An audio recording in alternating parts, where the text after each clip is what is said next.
mardi 19 janvier 2024, 3 policiers ont été condamnés par la cour d'assises de Bobigny pour violence volontaire dans l'affaire Théo, un jeune homme gravement blessé en 2017 suite à un contrôle de police. Le média a suivi ce procès déterminant et vous propose un retour sur l'une des affaires les plus emblématiques des violences policières en France.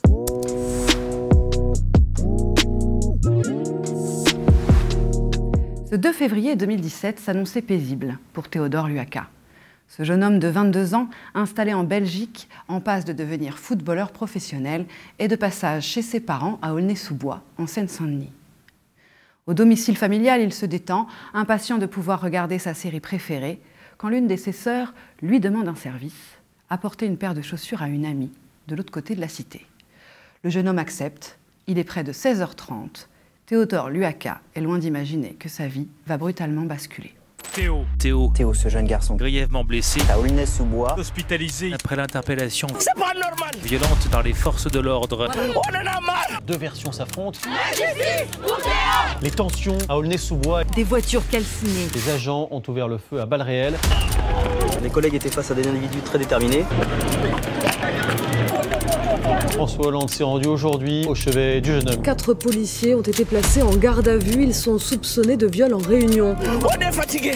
Mais revenons un peu en arrière. Ce 2 février 2017, aux environs de 16h40, sur la dalle du Cap.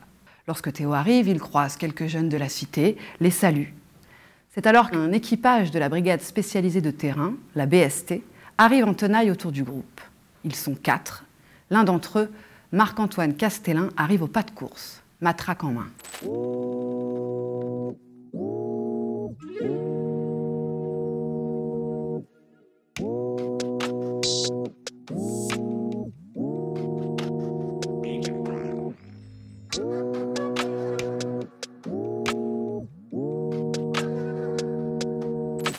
La dalle du Cap est réputée pour être un point de deal. Les policiers connaissent bien cet endroit. Mais ils connaissent aussi un certain Sékou, 16 ans. Et c'est pour lui qu'ils sont venus. Avec le jeune Sékou, ils ont une sorte de contentieux.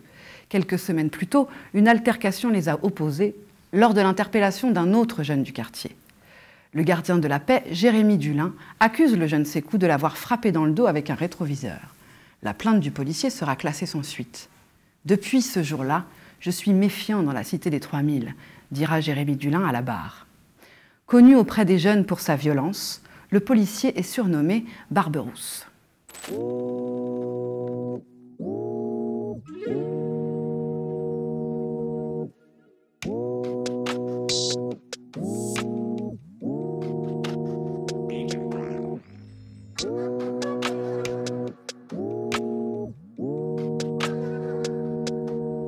Ce 2 février 2017, les policiers imposent aux jeunes un contrôle d'identité. Ils leur reprochent d'avoir crié pour prévenir les dealers de leur présence. Théodore Luaka est pris dans le filet. Une caméra de vidéosurveillance filme une partie de la scène. On voit les policiers emmener le groupe derrière un mur où aucune caméra ne filme. Là, les versions divergent. Théo dit que Marc-Antoine Castellin a donné une gifle au jeune Sékou sans raison apparente. Le policier, lui, prétend de son côté qu'il a juste repoussé le visage du jeune pour se protéger de ses invectives. Quoi qu'il en soit, Théo s'interpose. Les policiers diront qu'il a donné un coup de poing à Marc-Antoine Castellin, ce que le jeune homme dément. Mais tout s'enchaîne. Théodore Luaka est pris à partie par les policiers. Il les tire vers le muret, là où les caméras filment. Le groupe réapparaît sur la vidéo de surveillance. Pendant ce temps-là, les autres jeunes s'éclipsent, gazés par Jérémy Dulin. 3 policiers tentent donc d'interpeller Théo qui résiste. Les coups partent. Jérémy Dulin tente d'amener Théo au sol. Ils tombent tous les deux. Un jet de lacrymogène prétendument involontaire est projeté dans le visage du jeune homme. Théo se relève, le policier s'accroche à sa jambe alors que Tony Hochard tente de le menotter, sans succès.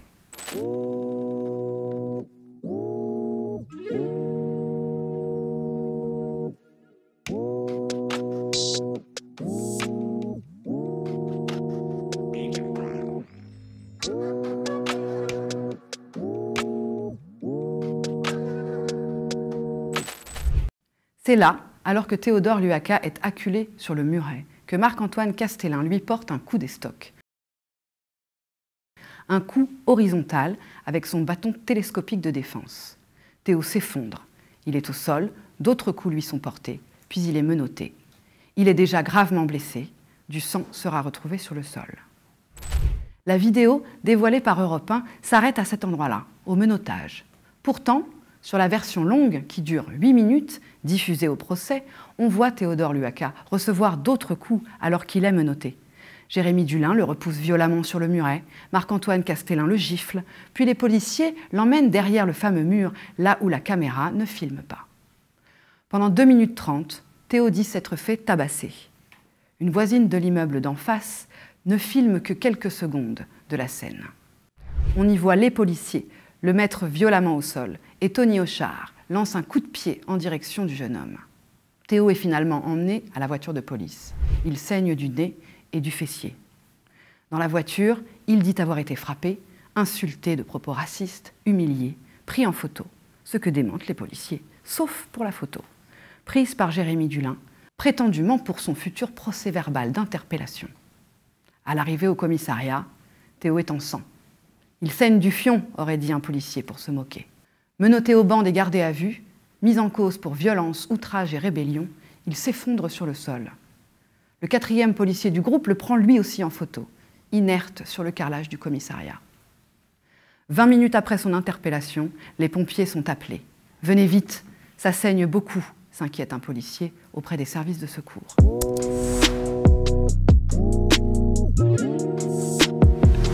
Le sort médical de Théo est rapidement connu. Le jeune homme souffre d'une déchirure anale de 10 cm, nécessitant une intervention chirurgicale. Au commissariat, c'est le branle-bas de combat. Vers 20h30, 2 policières d'Aulnay sont dépêchées à l'hôpital pour auditionner Théodore Luaka dans le cadre de sa garde à vue.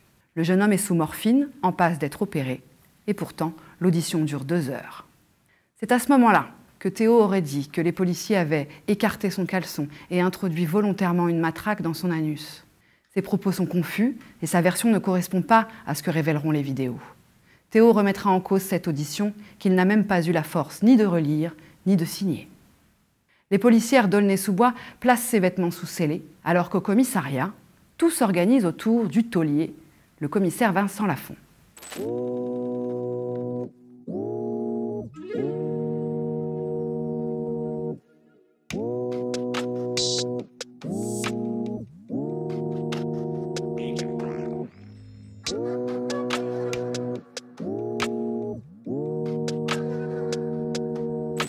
C'est lui qui organise une rencontre avec les policiers concernés pour discuter des faits.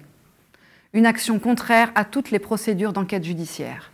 Normalement, on gèle les lieux, on saisit les éléments de preuve et on sépare les protagonistes pour éviter l'entente. Le procès-verbal d'interpellation est rédigé dans un temps similaire. Aucune mention du sang de M. Luaka n'apparaît. Les policiers prétendent n'avoir rien vu, rien entendu, rien compris, avant que le jeune homme ne s'effondre sur le sol du commissariat. En revanche, tous portent plainte contre la victime pour outrage, rébellion et violence volontaire. Puis, une étrange rumeur se répand, mystérieusement dans les rangs. Théodore Luaka aurait glissé sur la matraque d'un policier.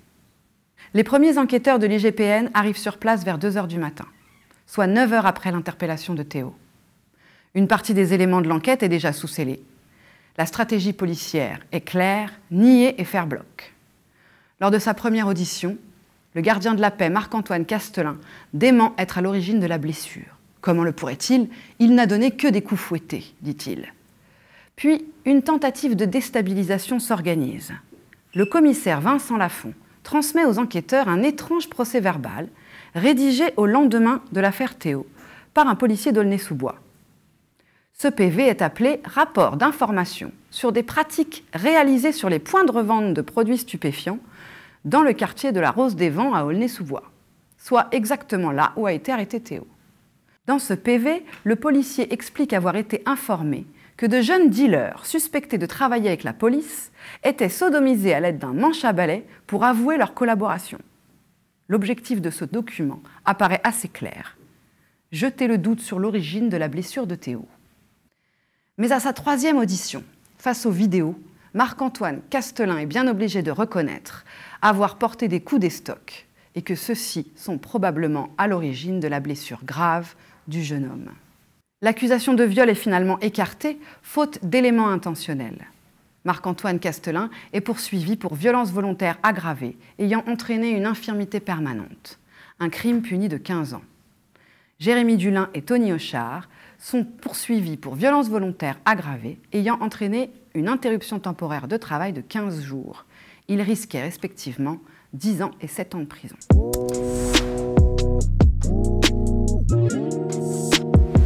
Entre le 9 et le 19 janvier 2024, les 3 policiers sont jugés aux assises de Seine-Saint-Denis. Au tribunal de Bobigny, l'ambiance est chargée. La salle est bondée et elle est séparée en deux. D'un côté, Théodore Luaka, sa famille et ses nombreux soutiens. De l'autre, des policiers et des représentants du syndicat Unité SGP Police Force Ouvrière. Depuis le début de cette affaire, Unité SGP a toujours été aux côtés de nos collègues. Du conseil de discipline jusqu'à aujourd'hui à la cour d'assises, Unité SGP Police a toujours été présente pour défendre et accompagner les collègues. Désinformation médiatique, fake news, police bashing, Unité SGP toujours en première ligne. Au tribunal administratif pour défendre la carrière de notre collègue injustement gelé, Unité SGP Police est restée soudée et continuera de faire corps pour la défense des policiers. Deux mondes qui semblent irréconciliables. Tout au long des débats, les policiers se murent dans une posture de victime assiégée.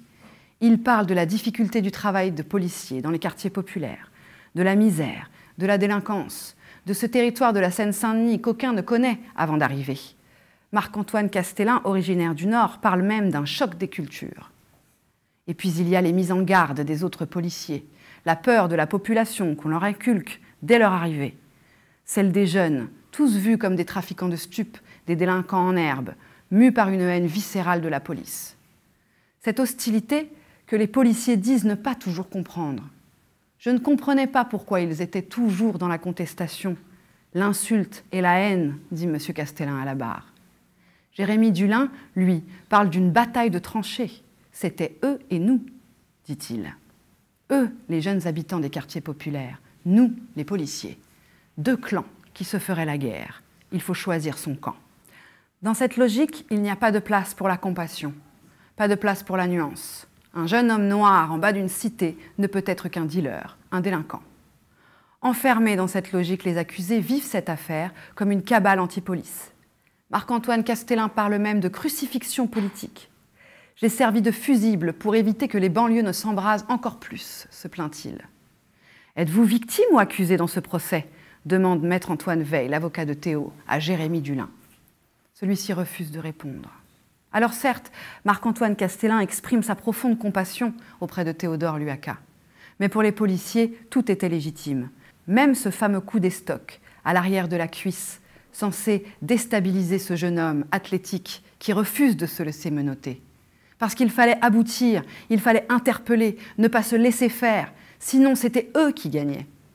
Tous ces gestes étaient donc nécessaires et proportionnés, disent-ils.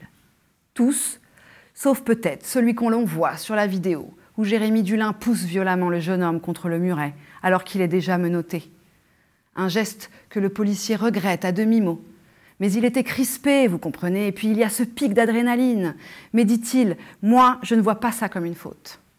Et puis il y a ce coup de pied de Tony Hochard, dont il jure que c'était pour enlever quelque chose par terre, qui gênait M. Luaka. Un quelque chose invisible sur la vidéo. Et puis cette gifle, alors que Théo est menotté et immobile. Un geste que Marc-Antoine Castelin appelle un stimuli et qu'il explique par l'incompréhension, par un agacement face au silence de Théo, alors que le policier, je cite, voulait comprendre pourquoi ce jeune homme qu'on ne connaissait pas s'est interposé comme ça. Peut-être que c'est à chercher du côté de votre attitude, lui suggère Maître Antoine Veil. Inconcevable.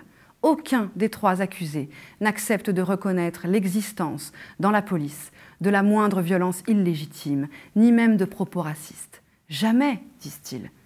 Comme si reconnaître cela aboutissait à l'effondrement de tout leur système, de leur corps. Comme si cela donnait, encore une fois, la victoire à ceux qu'ils voient comme leurs ennemis, eux. Dans cette mécanique de tour assiégée, la maison police diffuse ses puissants anticorps.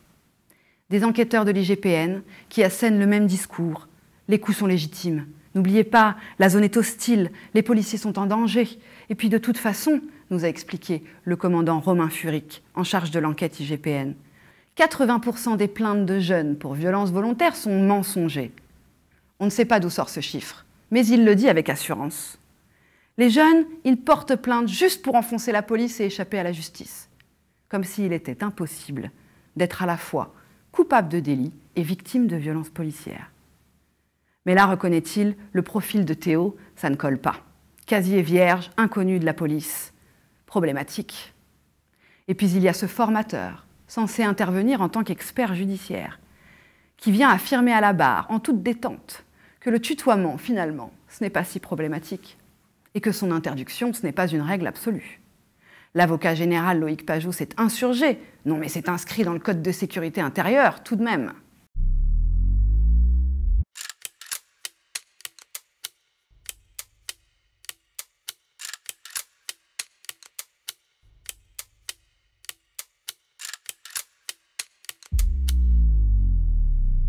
Il n'y a que le commissaire Jean-François Ligou, à l'époque responsable de l'enquête administrative de l'IGPN, qui livre un contrepoint. Pour lui, s'il est évident qu'il n'y a pas eu viol, car il n'y a pas d'intention d'ordre sexuel, il y a, je cite, des gestes clairement irréguliers et non réglementaires. Théo, de son côté, a redonné sa version des faits. Il dit avoir résisté à l'interpellation par peur des violences, parce que ses policiers étaient connus pour faire ça. Il a aussi parlé de son calvaire quotidien. « Je suis mort ce jour-là », a-t-il dit à la barre, d'une voix claire et calme. Aujourd'hui, je ne fais pas grand-chose, je reste dans ma chambre à regarder ma série. Je suis handicapé, je ne sers plus à rien. Pour des raisons psychologiques, atteint d'un syndrome de stress post-traumatique, Théo n'a pas suivi le protocole médical recommandé par ses médecins. La zone de sa blessure génère un tabou puissant, une atteinte à sa virilité, d'autant qu'il souffre d'incontinence fécale. À la barre, il raconte la première fois qu'il a eu un accident. C'était dans la rue. La honte qu'il a ressentie, le traumatisme que cela a généré. C'est ça ma maladie, conclut-il. Sans plus d'énergie vitale, Théo semble prisonnier de cette affaire. Quoi que je fasse, je resterai toujours celui qui s'est fait violer par la police.